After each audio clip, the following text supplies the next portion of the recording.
प्रिय विद्यार्थियों, मैं संजीव कुमार वर्मा, सह आचार्य एसपीसी गवर्नमेंट कॉलेज अजमेर से आप लोगों से मुखातिब हूँ। हम जैव भूगोल के अंतर्गत जो टॉपिक्स पढ़ रहे हैं उसमें आज हमारा जो टॉपिक है वो है प्लांट ज्योग्राफी। हम पहले प्लांट ज्योग्राफी का विकासीय इतिहास बता चुके हैं। आज हम पादप और पर्यावरण के बारे में चर्चा करेंगे कि पादप और पर्यावरण के बीच क्या सहसंबंध पाया जाता है और किस प्रकार पर्यावरण पादपों पर अपना असर डालता है और किस प्रकार पादप इस पर्यावरण में जीवित रह पाते हैं और अपना विकास क्रम आगे बढ़ाते हैं। पर्यावरण या वातावरण शब्द अनेक भौगोलिक तत्वों को समाहित किए हुए है।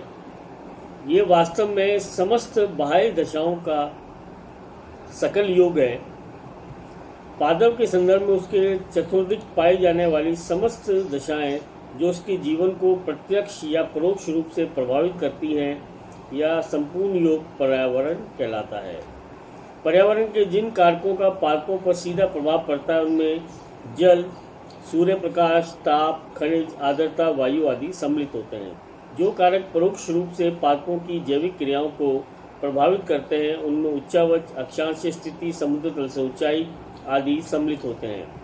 प्रत्येक क्षेत्र की वनस्पति वहाँ की पर्यावरणीय दशाओं का आईना होती है। भूपृष्ठ पर पर्यावरणीय कारकों की भिन्नता के कारण विभिन्न प्रकार के पादप पाए जाते हैं।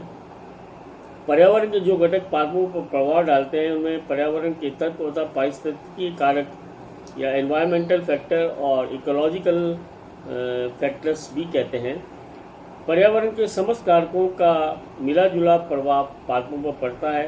प्रत्येक कारक परस्पर अंतर संबंधित होता है तथा अपने अपने ढंग से जीव मंडल के विभिन्न घटकों को प्रभावित करता है। इस प्रकार हम देखते हैं कि पर्यावरण के पर्यावरणीय कारकों को अध्ययन की दृष्टि से हम 4 वर्गों में रख सकते हैं। आज हम उस पहले वर्ग की बात करेंगे, जलवायुकीय कारक या क्लाइमेटिक फैक्टर। जलवायु एक महत्वपूर्ण प्राकृतिक कारक है जो पौधों के जीवन को प्रभावित करता है या सर्वाधिक प्रभावित करता है, आप यूँ कह लीजिए। सामान्यतः जलवायु दशाओं को मोटे तौर पर किसी क्षेत्र के वातावरण को भी निर्धारित करती है। इसका प्रभाव पर्यावरण के अन्य कारकों जैसे मृदा, जलराशियाँ, जीव जंतु आदि पर भी पड़ता है।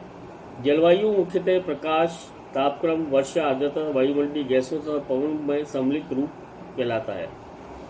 पहला प्रभाव जलवायु के कारक का है वो है प्रकाश या लाइट का। पृथ्वी पर प्रकाश का स्रोत सूर्य है जो कि जीवधारियों के जीवन का एक आधार है। प्रकाश का प्रभाव पादपों की गति, प्रकाश संश्लेषण, बीज अंकुरन, वाष्पोत्सर्जन, प्रजनन, श्वसन, अवशोषण, वृद्धि और भौगोलिक विवरण पर पड़ता है। प्रकाश की गुणवत्ता, मात्रता एवं अवधि अथवा दीप्ति काल, जिसको आप फोटो पीरियड कहते हैं, पौधों पर प्रभाव डालते हैं। भूपृष्ठ पर सूर्य प्रकाश की मात्रा, अक्षांशीय स्थिति, ऊंचाई व जंतुओं से प्रभावित होती है। भूमध्य रेखा से ध्रुवों की ओर जाने पर सूर्य प्रकाश की मात्रा घटती जाती है। प्रकाश की तीव्रता शरद ऋतु की अपेक्षा ग्रीष्म ऋतु में अधिक होती है। इस प्रकार हम देखते हैं कि पादप पर विभिन्न प्रकार से प्रभाव डालते हैं और 2 प्रकार के प्रकाश की आवश्यकता के अनुसार पादप होते हैं, जिसे प्रकाश प्रिय पादप कहते हैं, फोटोफिलियस प्लांट। इस वर्ग के पादपों को दैनिक आवश्यकताओं की पूर्ति हेतु प्रकाश की अत्यधिक आवश्यकता होती है।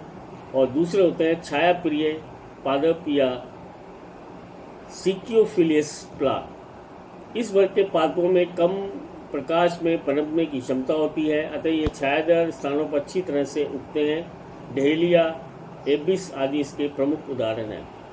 आवश्यक प्रकाश की अवधि या दीप्ति काल के आधार पर पौधों को विभिन्न वर्गों में रखा जा सकता है, जैसे दीर्घ प्रदीप्तिकालीन पादप, लॉन्ग डे प्लांट, अल्प प्रदीप्तिकालीन पादप या शॉर्ट डे प्लांट, और दिवस निरपेक्ष पादप या डे न्यूट्रल प्लांट्स आदि।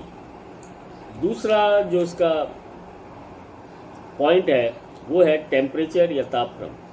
भूपृष्ठ पर ताप का स्रोत मुख्यतः सौर विकिरण से प्राप्त होने वाली ऊष्मा ऊर्जा है। इसके अतिरिक्त जीवधारियों के श्वसन तथा पृथ्वी के विकिरण के माध्यम से निकलने वाली ऊष्मा से भी तापमान बढ़ता है। पृथ्वी पर सौर ऊर्जा की प्राप्ति 1.94 ग्राम कैलोरी प्रति वर्ग सेंटीमीटर प्रति मिनट आंकी गई है। प्रकाश की भांति ताप भी एक स्थान से दूसरे स्थान पर तरंगों द्वारा पहुंचता है। पृथ्वी की सतह पर सर्वत्र एक सा तापमान नहीं रहता। सामान्यतः भूमध्य रेखा से ध्रुवों की ओर तापमान घटता जाता है। जुलाई में भूमध्य रेखीय प्रदेश में औसत तापमान 27 डिग्री सेंटीग्रेड में रहता है, जबकि टुंड्रा प्रदेश का 0 डिग्री सेंटीग्रेड के आसपास रहता है। इसी प्रकार ऊंचे पर्वतीय क्षेत्रों में तलहटी से शिखर की ओर तापमान घटता जाता है। अतः भूमध्य रेखा से ध्रुवों की ओर तथा ऊंचे पर्वतीय भागों में वनस्पति के वितरण प्रतिरूप में समरूपता पाई जाती है।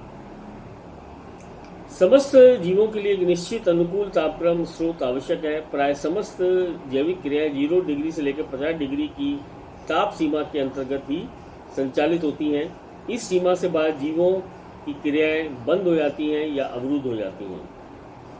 बीज के प्रस्तुवन के समय पौधों की वृद्धि एवं बीज के पकने के समय विभिन्न तापमान की आवश्यकता होती है।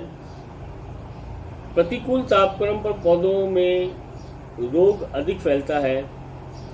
पौधों को तापक्रम की आवश्यकता के आधार पर महातापी, मध्यतापी, न्यूनतापी तथा अति न्यूनतापी वर्ग में रखा जा सकता है। अगला जो पॉइंट है इसी के अंतर्गत जलवायु के कारण में वो है वायुमंडलीय आर्द्रता या एटमॉस्फेरिक ह्यूमिडिटी। वायुमंडल में उपस्थित जलवाष्प को वायुमंडलीय आर्द्रता कहते हैं। इसे प्राय सापेक्षिक आर्द्रता में व्यक्त करते हैं। आर्द्रता किसी स्थान के दाब, ऊंचाई, तापक्रम, वायु, वनस्पति, मृदा व जल की मात्रा पर निर्भर करती है। वायु में आर्द्रता धारण करने की क्षमता तापक्रम के अनुरूप होती है। वायुमंडलीय आर्द्रता या नमी का सीधा प्रभाव वनस्पति पर पड़ता है। आर्द्रता पौधों में वाष्पोत्सर्जन की दर को प्रभावित करती है। सापेक्षिक आर्द्रता में परिवर्तन होने में पौधों की आकार की व आंतरिक लक्षणों में परिवर्तन आते हैं।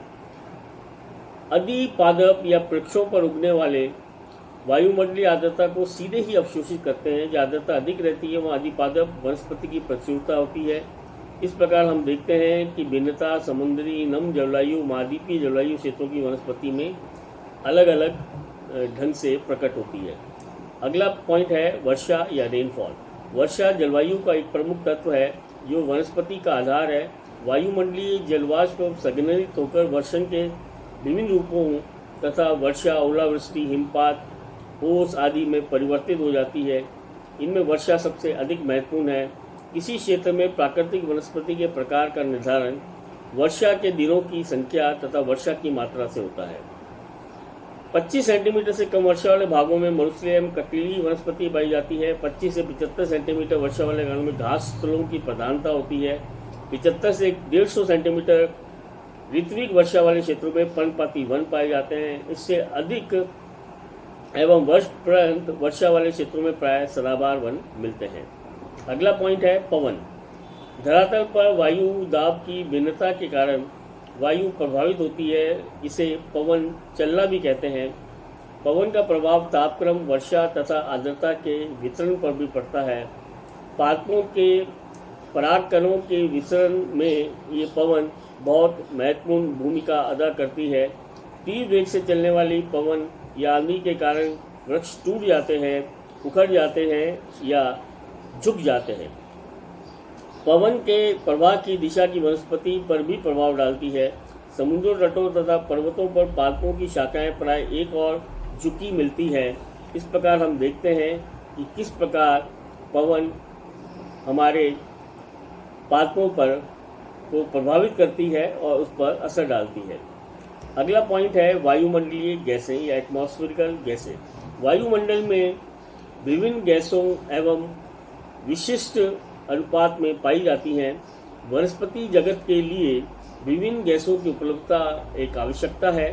पृथ्वी पर परिचालित होने वाली ऑक्सीजन चक्र, हाइड्रोजन चक्र, कार्बन चक्र आदि प्राकृतिक संतुलन बनाए रखते हैं। वायुमंडल में किसी गैस यथा ऑक्सीजन, नाइट्रोजन, कार्बन डाइऑक्साइड के मौलिक अनुपात में वृद्धि या ह्रास का प्रभाव वनस्पति पर अत्यधिक रूप से पड़ता है। इस प्रकार हमने ये देखा कि किस प्रकार पादपों पर विभिन्न जलवायु या क्लाइमेटिक फैक्टर्स का प्रभाव पड़ता है और पादप अपनी अनुक्रिया और अभिक्रिया इसके साथ संपन्न करते हैं। आज के टॉपिक में बस इतना ही, और कल हम पढ़ेंगे मृद्धि कारक या एडॉफिक फैक्टर्स के बारे में। धन्यवाद।